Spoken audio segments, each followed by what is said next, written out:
Hey, good day. God bless. Welcome to the Daily Reminder. Why don't you hang here with us just for a moment? This gives me an opportunity to share a thought or two, a verse or two, something that you can just start your day with. And again, we mention this often. There's a few verses, a handful of verses through the New Testament where Paul writing to Philippi, the writer of Hebrews, John writing abroad, Peter writing abroad, there is this clear, not even an indicator, but just instruction that being reminded of the things that we have known, do know, just keeping it in front of us is just good and right and healthy. So in Acts chapter 23, Paul the Apostle picks a fight. He's kind of locked down and locked up, and he's dealing with the Sadducees and he's dealing with the Pharisees. And he, knowing those two were in opposition, he picks a fight, and this ruckus stirs up. And anyway, the commanding officer was concerned that Paul was going to get caught up in the midst of this, so he sends in some officers to pull him out of that.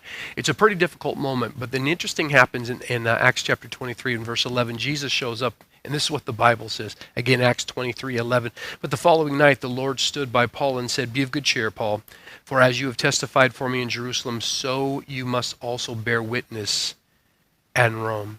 I want you to just a couple things today. Listen, there is just like the Lord said to Paul in this moment of difficulty, in this moment of challenge, there is a "so you must" connected to your life. There is a "so you must" that the Lord has declared connected to your life. All of us have a purpose. All of us have a destiny. Every one of us have a race to be run and an assignment to fulfill. There is a piece of territory in the Spirit that has your name on it. But it's in difficult times, as Paul was in, it's in challenging times that we really wonder, God, did you forget me? God, have you changed your mind? God, did I miss my window? No, no. There is something that the Lord has set in motion for you from before you were created. A couple of verses, Psalms 37 and 23. The steps of a righteous man, the steps of a good man are ordered of the Lord, and he delights in his way. Listen, the steps, the course of life, God has already got your life mapped out. He's already has it blueprinted and designed. You don't need to do anything to make that happen. You just need to let him lead you. Let me say to you what God said to Jeremiah 1 and 5, that before you were in the belly, God says, listen, before I formed you in the belly, I knew you. And before you were brought forth from the womb, I ordained you and I sanctified you. God knew you from before the beginning of time. Jeremiah's case, he was a prophet.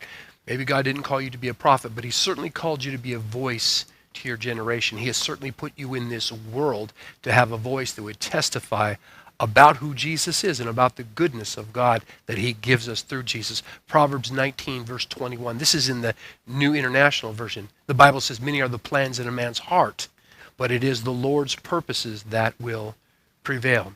Listen, all you have to do is continue to say to the Lord, whatever you have for me, that's what I want. He'll get you there. It's when we fight and kick and oppose and push against and push back against what God has for us. And I can promise you this, in Isaiah 55, verses 8 and 9, God's thoughts and his ways for us and over us are better than ours. The Bible says in Proverbs 20 and verse 24, man's goings, his course of life, are of the Lord. How can a man then understand his own way?